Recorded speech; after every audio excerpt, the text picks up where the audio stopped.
Avant de regarder l'exemple qui nous intéresse, j'aimerais faire un petit rappel sur cet exercice-là, l'exercice qui est dans votre annexe de trigonométrie, exercice A2.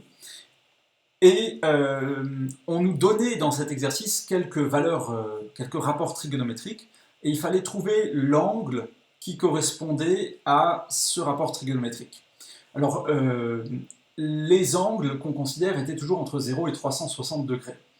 Alors, je vais m'intéresser à l'exemple B. On nous dit que le sinus de l'angle T vaut 0,9 et on cherche donc l'angle T qui correspond à ça. Alors, ce qu'on avait fait quand on faisait cet exercice, c'est qu'on regardait d'abord sur l'axe du sinus où se trouve le 0,9, il est ici, on met un point là. Ensuite, on regarde quels sont les points sur le cercle qui ont pour deuxième coordonnée 0,9. On les trouve en traçant une droite horizontale et puis en regardant l'intersection avec le cercle. Donc on a ces deux points que j'ai aussi dessinés en orange. Ensuite, on relie un de ces points avec l'origine du cercle et on mesure l'angle à cet endroit-là, toujours entre l'axe des cosinus et la droite qu'on vient de dessiner. Et puis, on mesure avec notre rapporteur cet angle et on voit que ici, ça fait environ 64 degrés. Et puis, vous vous rappelez que dans cet exercice, c'était important, il y avait toujours deux solutions. La deuxième solution, c'est cet angle ici que je dessine en vert. Et pour trouver la valeur de cet angle, ce qu'on faisait, c'est qu'on mesurait aussi au rapporteur. Et puis, on trouvait que ça faisait environ 116 degrés. Mais depuis, on a appris une formule qu'on ne connaissait pas encore quand on faisait cet exercice-là, donc c'est pour ça qu'on le faisait au rapporteur. Mais la formule qu'on a appris depuis nous permet de savoir que le deuxième angle, l'angle en vert, je peux le trouver en faisant 180 moins l'angle orange. Donc 180 moins 64, ça fait 116 degrés. Voilà, donc au rapporteur ou comme ça. Donc ça, c'était l'exercice A2. Il y a deux choses à retenir de cet exercice. D'une part, qu'il y a toujours deux réponses possibles, et d'autre part que pour le sinus, pour trouver le deuxième angle, je dois faire 180 moins le premier angle. Attention, c'est vrai pour le sinus. Pour le cosinus ou pour la tangente, les formules sont différentes, mais c'est celle du sinus qui va nous intéresser aujourd'hui. Voilà. Maintenant, cet exercice-là, mettez-le dans un coin de votre tête, et puis on va y faire appel tout à l'heure. Donc vous pouvez le mettre dans un petit coin où vous l'oubliez un peu, puis quand on en aura besoin, on ira le rechercher dans le coin dans lequel vous l'aurez mis. Et maintenant, on va s'intéresser à l'exemple qu'on nous donne à la page 16 de votre brochure. Et cet exemple-là nous demande, un peu comme d'habitude, donc on a un triangle ABC avec des angles alpha, bêta, gamma, et là on connaît la longueur des côtés A et C, A égale 5 et C égale 4, et l'angle gamma qui vaut 30 degrés, et il faut trouver les autres informations, donc il faut trouver la longueur du côté B, et puis la mesure des angles alpha et bêta. Voilà. Alors, avant de faire des calculs, on va résoudre ça évidemment en utilisant les théorèmes du sinus, théorèmes du cosinus qu'on connaît, mais avant de faire des calculs, j'aimerais représenter ce triangle. Donc je commence par dessiner ce côté-là, on va dire que c'est le côté A, il mesure 5, et puis comme c'est le côté A, donc ça veut dire que les points qui sont aux extrémités de ce segment, c'est les points B et puis C. Voilà. Et maintenant, j'aimerais faire tout ce raisonnement avec mon compas, mon rapporteur et ma règle, avant de faire les calculs et puis voir comment ça se passe. Maintenant, je vais représenter le côté C, qui mesure 4. Alors le côté C, c'est minuscule, il part du côté B. Hein. Toujours le côté qui s'appelle C, il est en face de la lettre grand C, etc. Ça marche toujours comme ça dans ces triangles. Donc il mesure 4. Par contre, le problème, c'est que je ne connais pas l'angle qui est entre le côté C et le côté A. Ça, c'est l'angle bêta, ici, je ne le connais pas, et je n'ai pas encore fait les calculs, parce que j'avais dit que je voulais d'abord le faire au compas et à la règle, et donc je ne connais pas l'angle. Donc je ne sais pas si ce côté C, je dois le dessiner comme ça, ou plutôt comme ça, ou plutôt comme ça. En fait, j'en sais rien. Et comme je n'en sais rien, eh ben, je ne vais pas le dessiner tout de suite. Voilà. Et du coup, je vais m'intéresser à l'autre information qu'on nous donne, la dernière information qu'on nous donne, qui est l'angle gamma qui vaut 30 degrés. Donc ça veut dire qu'au point C, je peux dessiner un angle qui vaut 30 degrés. Et là, je vais pouvoir donc dessiner un côté qui part de C et qui sera le côté petit b. Et par contre, j'ai de nouveau un problème, c'est qu'il doit faire quelle longueur ce côté b? Est-ce qu'il doit être long? Est-ce qu'il doit être court? Est-ce qu'il doit être moyen? Enfin, je ne sais pas, j'ai toujours pas fait les calculs, j'ai dit que je ne voulais pas les faire tout de suite, je voulais les faire après. Ah ah. Alors comme je ne sais pas combien il mesure, je vais le dessiner en trétier. Et puis, comme ça, voilà, je sais. Alors l'angle est juste, parce que ça on me l'a donné, on m'a dit que c'était 30 degrés. Je sais qu'il part du point C, c'est juste aussi. Par contre, je ne sais pas jusqu'où il va. Je ne sais pas où il s'arrête. Bon. Je peux revenir maintenant à mon côté C. Et maintenant, j'ai une idée. Comme mon côté C, il doit mesurer 4, bah, ce que je peux faire, c'est que je peux prendre mon compas et faire un cercle centré en B et qui a pour rayon 4. Et comme ça, je sais que mon côté C, il doit terminer quelque part sur ce cercle. Et du coup, comme il doit terminer aussi sur le côté B, logiquement, bah, il n'y a plus que deux possibilités. Mon côté C, il peut terminer ici et être comme ça, ou alors il peut terminer ici et être comme ça. Et ça, c'est les deux possibilités que j'ai pour mon côté C. Alors remarquez que c'est pas mal. Hein. Au début, quand j'ai essayé de dessiner le côté C, la première fois, je ne savais pas du tout comment il devait partir. Maintenant, j'ai quand même deux idées, et qui sont ces deux-là. Et alors, sur ces deux idées, laquelle des deux est la bonne? Eh bien, il n'y a pas de réponse. A priori, les deux réponses sont justes. Et il n'y a pas de moyen de savoir laquelle des deux est juste et laquelle des deux est fausse.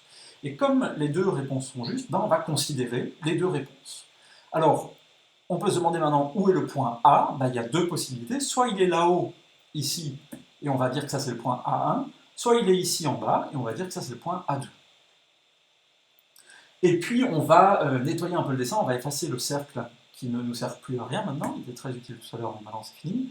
Et puis le côté B, on va enlever les trétiers, et puis on va faire un vrai côté B en trait plat. Et on va mettre maintenant les mesures qu'on connaît. Donc le côté C, on avait dit qu'il mesurait 4, ça c'est de toute façon vrai. Le côté B, combien est-ce qu'il mesure? Bah, ça dépend, si on considère le point A1, on a un grand côté comme ça, que je mesure en vert, et qui va avoir une mesure que je vais appeler B1. Et si on considère le point A2, bah, on a un petit côté comme ça, et que je vais appeler, et ça fait une mesure que je vais appeler B2. Et puis pour les angles, c'est pareil, il y a deux possibilités. Alors considérons l'angle bêta par exemple, il peut soit être ce grand angle ici en vert, soit être ce petit angle ici en orange. Donc là en vert ou ici en orange.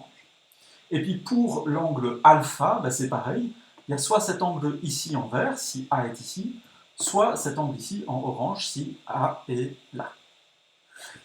Et donc on a ces deux possibilités, et il va falloir les trouver toutes les deux. Et la question qui se pose maintenant, c'est si on ne fait pas de dessin, ce qui est a priori le cas, hein, parce que nous on a vu des formules, c'est pour utiliser des formules, on ne va pas résoudre ces problèmes par dessin, on va les résoudre par calcul.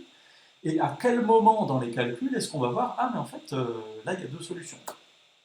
Et comment est-ce qu'on va faire pour trouver ces deux solutions? Eh bien on va voir ça tout de suite. Alors d'abord je vais mettre ce dessin un petit peu de côté, pour avoir la place de faire mes calculs. Et je vais commencer par utiliser le théorème du sinus. Le théorème du sinus qui me dit que A sur sin alpha égale C sur sin gamma. Alors pourquoi le théorème du sinus? D'abord, vous remarquez que c'est assez intelligent parce que ici, je connais presque tout, je connais A et C, je connais aussi gamma, il n'y a que alpha que je ne connais pas. Et donc, évidemment, comme j'ai une seule inconnue dans cette équation, c'est intelligent d'utiliser ce théorème-là. Si vous essayez d'utiliser le théorème du cosinus, ça ne marchera pas, vous pouvez essayer, vous verrez. Ou avec une autre égalité du théorème du sinus, ça ne marchera pas. Donc, on utilise ça. Maintenant, dans cette égalité, je vais la transformer un peu pour isoler le sin alpha. Alors, je ne vous mets pas les détails de l'isolement du sin alpha, mais ça donne ça, sinus alpha égale A fois sinus gamma sur C. Et puis, comme je l'ai dit tout à l'heure, je connais A, je connais gamma, je connais C, je peux faire tous ces calculs, et ça fait 0,625. Voilà, alors il se trouve par hasard que de nouveau ici c'est une valeur exacte, ce qui n'est pas forcément le cas, mais ce n'est pas très important. Si ce n'est pas une valeur exacte, on la met en mémoire dans sa calculatrice. Et maintenant, pour trouver alpha, on va utiliser la touche sinus moins 1 de sa calculatrice, et ça nous fait alpha qui vaut environ 38,68 degrés. Oui, mais qu'est-ce qu'on a dit tout à l'heure quand on a commencé? On a dit, attention, rappelez-vous, pour un sinus donné, il y a deux angles qui correspondent. Donc, celui que j'ai trouvé là, c'est qu'une des deux solutions. Et comme c'est qu'une des deux solutions, je vais l'appeler alpha 1. Et comment est-ce que je trouve la deuxième solution? En faisant 180 moins la première solution. Et donc la deuxième solution, c'est alpha 2 égale 141,32. Et donc, j'ai ici mes deux angles alpha. Et donc voilà à quel moment dans les calculs on tombe sur le fait qu'il y ait deux solutions possibles. C'est qu'on connaît le sinus d'un angle, et en voulant trouver l'angle qui correspond à ce sinus, je dois réfléchir et dire attention, il y a deux angles, et je trouve le deuxième en faisant 180 moins le premier. Maintenant, puisqu'on a deux solutions, on va les trouver toutes les deux, et pour ça, je vais diviser ma feuille en deux, et je vais commencer avec la première possibilité, donc j'écris alpha 1 égale 38,68. Attention, c'est important de raisonner avec la valeur exacte, donc je dois la mettre en mémoire dans ma calculatrice. Si à ce stade-là, je l'avais perdue, je refais des calculs, c'est vite fait quand même, pour être sûr d'avoir vraiment la valeur exacte dans ma calculatrice. Ensuite, qu'est-ce que je peux faire? Je peux calculer l'angle bêta, par exemple, et puis là, je peux utiliser ça, 180 moins gamma moins alpha 1, parce que gamma, j'ai la valeur exacte, puis alpha 1, j'ai la valeur qui est en mémoire dans ma calculatrice, donc je peux faire simplement comme ça ira très bien. Et je vais trouver donc que bêta vaut environ 111,32 degrés. Et puis cette valeur, je la mets aussi en mémoire dans ma calculatrice. Et là, c'est pas mal, j'ai déjà trouvé les deux angles qui me manquaient. Donc je connaissais gamma depuis le début, et j'ai trouvé alpha, et j'ai trouvé bêta. Qu'est-ce qu'il faut encore trouver? Il faut trouver la longueur B, B1 dans ce cas-là.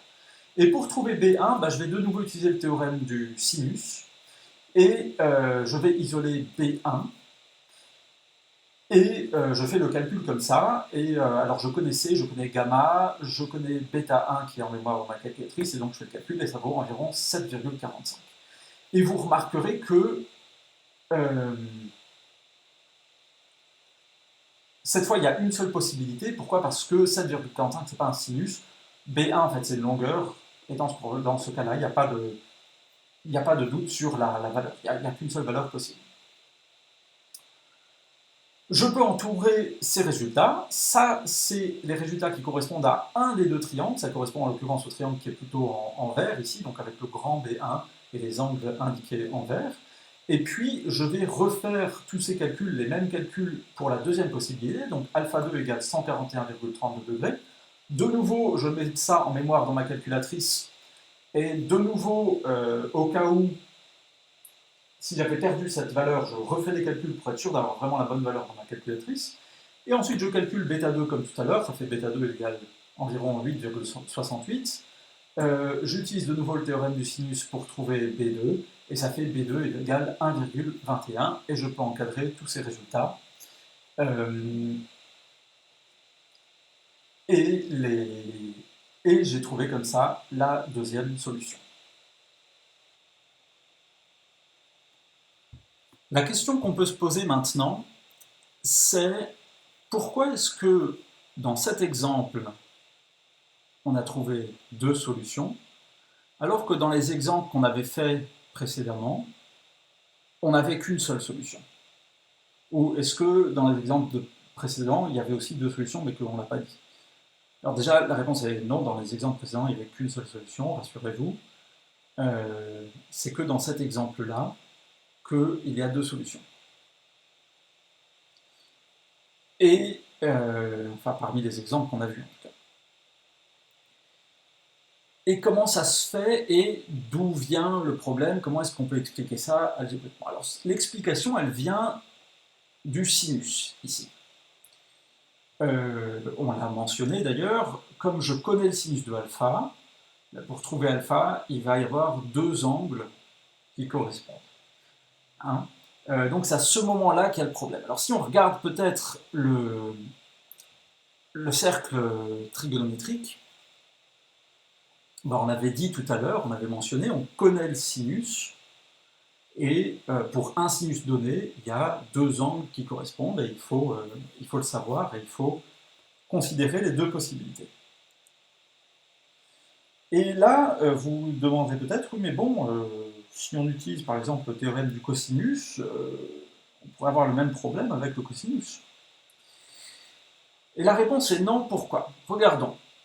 On a ici un exemple avec le cosinus. Donc là, on considère qu'on connaît le cosinus de nouveau et que le cosinus vaut moins 0,5. Et donc, il y a ces deux angles qui sont dessinés ici qui ont le même cosinus, le cosinus de moins 0,5. Alors le premier en vert, alpha 1, il mesure 120 degrés. Et puis le deuxième, alpha 2, en orange, il mesure 240 degrés. Oui, mais attendez, on a un problème ici. Parce que nous, on est en train de raisonner dans des triangles. Des triangles qui sont quelconques, certes, mais des triangles quand même. Or, dans un triangle, tous les angles mesurent entre 0 et 180 degrés. Il n'y a pas d'angle de 240 degrés dans un triangle, c'est pas possible. Et du coup, qu'est-ce que ça veut dire? Ça veut dire que cet angle orange, alpha 2 égale 240 degrés, bah, c'est pas possible. Alors, on pourrait peut-être aussi considérer un angle négatif. Donc là, l'angle orange, si on le considérait en valeur négative, ce serait moins 120 degrés. Mais quand on fait de la trigonométrie dans le triangle, on ne s'intéresse pas à l'orientation de l'angle. Donc qu'il fasse plus 120 degrés ou moins 120 degrés, c'est exact. C'est égal, pardon. On considère ça comme une seule solution. Donc c'est 120 degrés, on considère que tous les angles sont positifs en fait. Donc si je représente ça différemment, j'ai dit tous les angles sont dans un triangle entre 0 et 180 degrés. Donc ça veut dire que sur mon cercle trigonométrique, le point M qui se promène sur le cercle, il ne peut être que sur ce demi-cercle que j'ai représenté ici en mauve. D'accord? Et donc maintenant, si on me donne un sinus, par exemple, un sinus qui vaut 0,85, et bien il y a deux points sur le demi-cercle mauve, donc deux angles, qui correspondent à ce sinus-là. Un autre sinus, 0,5, il y a de nouveau deux angles qui correspondent à ce sinus. Encore un autre, 0,28, il y a encore deux angles qui correspondent à ce sinus. Donc ça veut dire que pour un sinus, j'ai deux angles qui sont tous les deux entre 0 et 180 degrés. Par contre, avec le cosinus, si je prends le cosinus là de 0,75 environ, ben, il y a un seul angle entre 0 et 180 degrés qui va avoir ce cosinus-là. Et puis un autre cosinus, celui-là, 0,58, il y a toujours un seul angle. Ici, 0,21, toujours un seul angle qui correspond à ça, un seul angle, un seul angle, un seul angle, un seul angle. Et donc, pour un cosinus donné, il y a un seul angle entre 0 et 180 qui correspond à ce cosinus-là. D'accord? Et donc, dans le triangle, c'est ça la différence très importante, c'est que comme on a que des angles entre 0 et 180 degrés, bah pour le sinus, il y a toujours deux possibilités, pour le cosinus, il y a toujours une seule possibilité. Et ça, il faut y être attentif quand on utilise le théorème du sinus et qu'on trouve le sinus d'un angle et qu'on cherche l'angle qui correspond, bah, il faut toujours faire attention aux deux possibilités.